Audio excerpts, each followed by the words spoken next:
Hey guys, I'm the NFL Addict, and today I will be making my record predictions for the 2021 Pittsburgh Steelers. So if you're watching this in 2022 or 2023, this is old. Don't get mad at me about what I predict them to go as. So the Steelers are a very interesting team to me. This is a team that I feel like going into this offseason, their biggest need was that offensive line, and they did do some things, but they didn't do enough, in my opinion, to kind of revamp that offensive line. They did get a couple running backs in the draft, but in my opinion, I feel like they should have gone for offensive line, and they didn't. But other than that, other than their running game, they do still have a pretty stout defense, other than Bud Dupree leaving, but obviously, seeing as well the Titans paid him, they would have had to pay him a lot. So I feel like that even is kind of a plus that they let him go because of how much he wanted. And their offense, I mean, they do still have Ben Roethlisberger. He's an old quarterback, but he's still out there working. He's not bad. He's not bad yet. He is showing his age, but he is not. I mean, he's never been a really mobile quarterback, so he is still out there being a veteran, making smart decisions. And that injury last year didn't affect him. One of the big things people got mad at me for was because the Steelers, I had them doing really bad last year because I thought Big Ben was going to have a terrible year. He didn't have the greatest year, but he didn't have the worst like I thought he would either.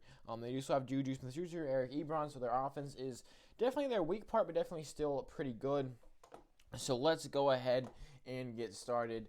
Let me just say, these are my first predictions I'm doing this year, and I am so happy. I absolutely love making these. So let's get started, and I hope you love watching them. So first week, they're going to one of the tougher teams in the league to play in the Buffalo Bills.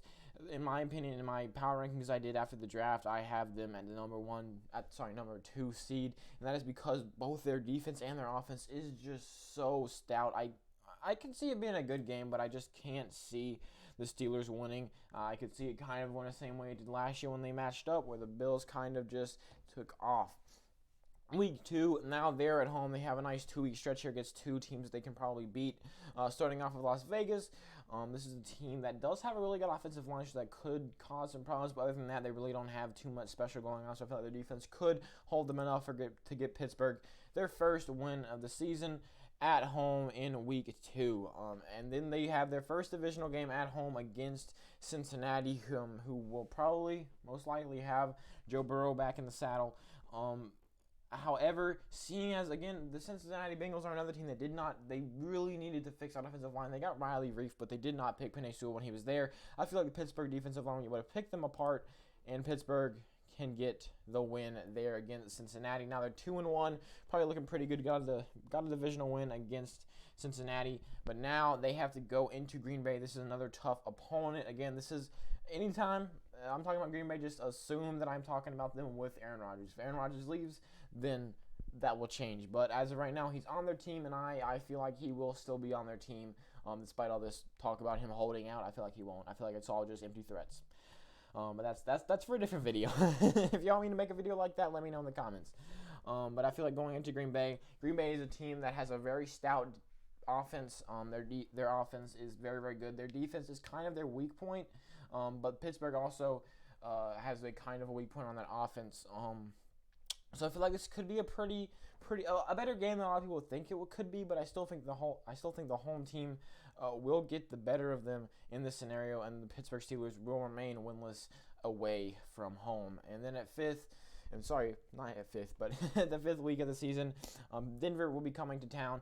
Denver is a team with no offense whatsoever. They lost their best weapon in Phillip Lindsay. I know they have other weapons. I know they have other, good players, but I feel like their biggest weapon was that running game, and they lost a lot of that this season. I feel like Pittsburgh will be able to take advantage of that, win again to take them back up to a winning record. Now they have a very good team in Seattle going to Pittsburgh. This one is going to be good because these two teams, they're like on a top tier. Like if I was going to do a tier list of the NFL teams, I probably will do at some point before the season starts, they would be in the top tier. Seattle, though, is kind of like a tip below them in the same tier as I would put the Steelers. I'm hoping you're kind of getting what I'm talking about. So the Seahawks, I feel like this could be a really, really good matchup, but just seeing how good that Seahawks defense is, and how, Steelers defense is, not Seahawks. I feel like they will be able to get the upper hand here. and they've won all their home games and lost all their away games, and now they go into their bye week. They are 4-2. They're probably feeling pretty good about themselves because they've won all the games they could win.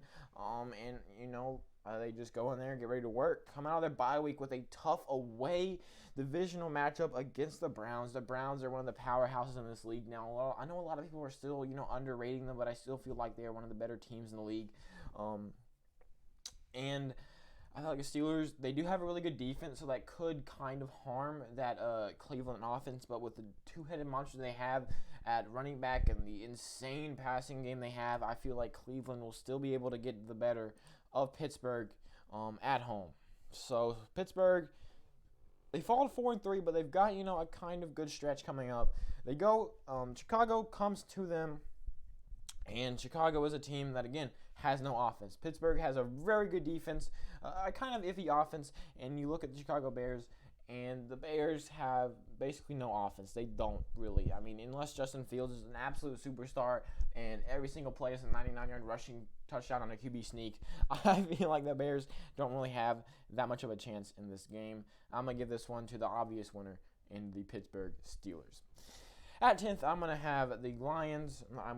We have the Lions going into Pittsburgh. I'm still kind of laughing at the fact that they haven't lost at home and they haven't won away. But right now, the Lions are coming to town. The Lions did get Penei Sewell, and they did get a slight downgrade not even slight, a pretty big downgrade at quarterback in that trade with the Rams. So I feel like right now their offense is kind of stuttering. Other than the Penei Sewell trade, I feel like, maybe Detroit has a chance, probably has more of a chance than Chicago or Denver did, but I'm still going to have to give it to Pittsburgh here, who now is on a roll. They're 6-3. They're probably sitting pretty in the division, but the playoff picture. They're hoping probably to get a couple wins here because they've got a rough stretch down the road. Chiefs, Ravens twice, Titans. It's going to be rough for them. Right now they're 6-3. They're getting a good start, and now they have an away game against the Chargers. The Chargers are a team that really didn't do too much crazy this offseason, which I don't hate. I mean, last year was a weird year where we didn't really get to see what they have in store because of how bad their coaching was. However, I feel like even with Justin Herbert playing at his best, I feel like this could, if the Chargers completely ride him and they, have like a really, really good offense, this could be a pretty good game, but I'm still going to have to give it to the Steelers either way as they win their first away game in week 11 and advance to 7-3. Then they have another game in Cincinnati. Kind of the same thing goes here as it did in week 3. I'm going to give this one to Pittsburgh. I feel like Pittsburgh could easily sweep Cincinnati, although I wouldn't be surprised if Cincinnati maybe pull off a stunner in this one. Now at home against Baltimore. Baltimore is a team that is very good. They're not, a few years ago you would say that they are. I mean, when Lamar Jackson was on the cover of Madden, you would say they're Super Bowl contenders year in, year out. But now I feel like they kind of dropped down from there, and I feel like this will be a very, very good game. At home, though, I'm going to have to give Pittsburgh this one. I feel like they're probably going to end up. I feel like they're going to end up swapping, going 1-1. So I forget. I think they're going to go 1-1 against the Ravens.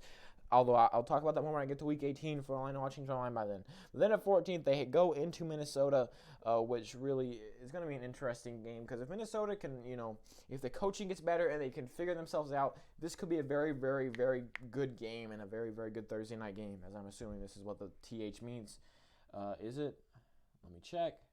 And it won't tell me. Like, it will. It's just whatever. I don't care that much. I'm going to have to get this on the Pittsburgh, though. I feel like their stout defense can kind of overpower Minnesota. I know I'm talking a lot about their defense and not a lot about their offense, but their offense is kind of just an afterthought to how good their defense is. See, now they're on a 6-game winning streak. They have gone from 4-3 to 10-3. They're looking really good, but they have, by the way, ignore this Week 19 game. This is playoffs, so I'm not going to predict that yet. But now they have a really, really tough stretch. They started off at home against Tennessee. And, I've been talking a lot about how, the Pittsburgh defense is going to stuff some teams. The Pittsburgh defense can't stuff Tennessee. And I know that they did lose Corey Davis. They did lose Johnny Smith Jr., and they did lose Adam Humphries, but they do still have A.J. Brown. They do still have Derrick Henry, and I'm actually going to have to give Tennessee the win here, giving them, in Week 15, their first home loss to drop to 10-4. Now they go into the Chiefs Stadium, and I don't think I have to talk too much about this one. The Chiefs are probably the best team in the league right now. They got their offensive line situation figured out, and now I don't really see any holes on their team at all. I'm going to have to give Kansas City this win here, as now Pittsburgh has dropped 2 in a row, and they go down to 10-5. I'm going to have them split the series against Cleveland and split the series against Baltimore right here. So they're going to end the season at 11-6. So they started off pretty rough at 2-2, picked things up, got to 10-3, and then they didn't fall apart, but they had a rough end of the year stretch at 1-3. I'm not going to predict the playoffs yet. I'm going to do a separate video for that after I finish doing every single team, and yes, I will do every single team. But as for right now, the Steelers end up 11-6, 4-2 in the division, 7-5 in the conference. You can see all the rest. Thank you so much for watching this video. I am going to do one for every single team, and once I'm finished with that, I will do playoff predictions, and then I'll start over again and do it updated, because things are always changing in the NFL, and it's never going to be exactly the same each time we talk about a team. So thank you so much for watching, and I hope to see you in my next one where I do